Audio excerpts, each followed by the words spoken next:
Yeah. Cleaning the I'm going to hand you the pooper scoopers. I've scooped all of I'll borrow this. some tennis shoes. Yeah, and- yeah. That's like my kids coming. I mean, Then the way they want to play horses in their sandals. I'm like, you better get a pair of well, tennis I shoes usually, I did that mainly because with the drive, I like to take my shoes off so I can, because I like to sit. They'll chew on your In the saddle. toes. You better watch it. They'll suck on your toes like a bottle, too. Bite your toe out. And they'll bite your shoes. Oh. Now they'll get a hold of your hair, too, honey. You got plenty Oh, of that yeah. to play with. So how old are you, honey? 9. 9. I was going to say 10. So we're halfway there. So when you get the puppy at 8 to 9 weeks old, just know that the puppy is not being naughty, they're being a dog, because they have to push against everybody and see who's the strongest, the fastest, the bravest, and the smartest, and so he will push against you. And I doubt very seriously that you're going to convince him when he's 6 months old that you're stronger than him. Okay, so don't let him do that. Yeah, push him away. Don't let him do that. Yeah, push him away. So they have certainly not been taught any. See, this Manners. is very normal. Right, so by 8 weeks old, they've had a few little bops in their noses to stop that behavior. So we just ask that you really supervise and restrict time with the children, because you're not going to stop the puppy from pushing against the child, and you're probably not going to stop the child. You know, and I had someone say the other day, well, I'm trying to teach my 8-year-old to be dominant over the puppy. I said, well, give it up. Yeah. You're never going to convince that It's puppy. like you trying to convince your kid that they need to go to bed on time. Yeah, or that, By themselves. or It's that not going to happen. your 8-year-old is smarter than you. You're not going to convince that puppy that 8-year-old is Your 8-year-old braver or stronger than it's going to be as an adult.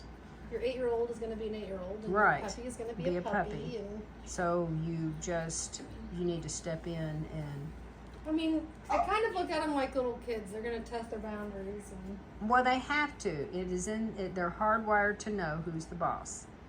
And so think about it this way. Think about in a wolf pack, there's only one female, and she whelps once or twice a year.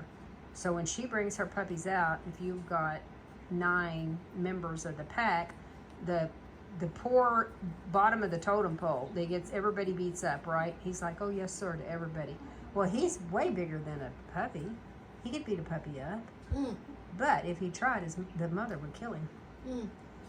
So it's the same concept. You need to teach the puppy to leave the children alone. Not because they could be dominant over the puppy, but because they're off limits. And so that's where it's good to teach the children to leave the puppy alone. And I think that's one thing, any animal we've ever owned, I think that's one thing that we've always, I don't know, took pride in and took the time to train. Yeah.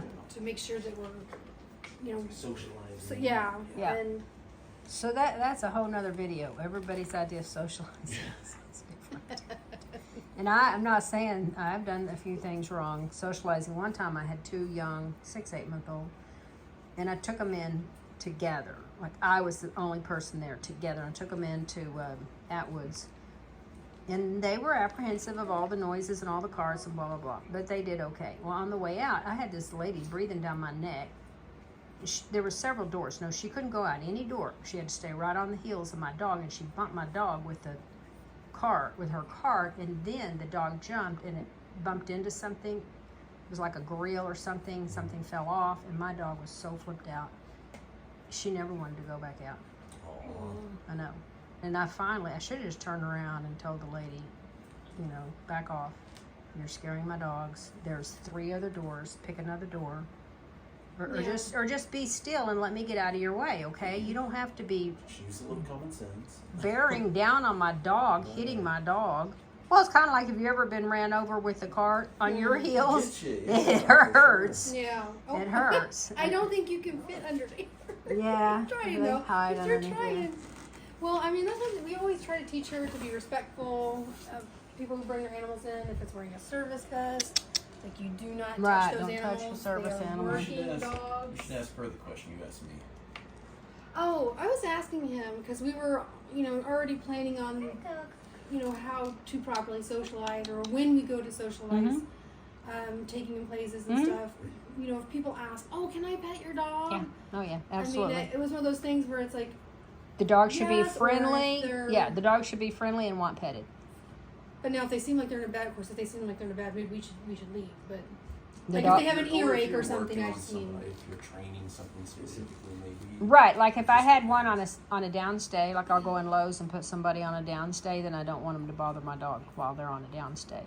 But if we're just walking, I want people to touch my dog. Of course, they're all going to the show ring, and they need to be able to be touched by strangers. And it's normal for a bullmastiff to want to be touched. Now, I do have a few that didn't necessarily appreciate a stranger touching them. They didn't want anybody touching them. But they should have a good enough temperament that they don't mind being touched. And like if I brought a moray in here, or Bestie, they would be in your lap.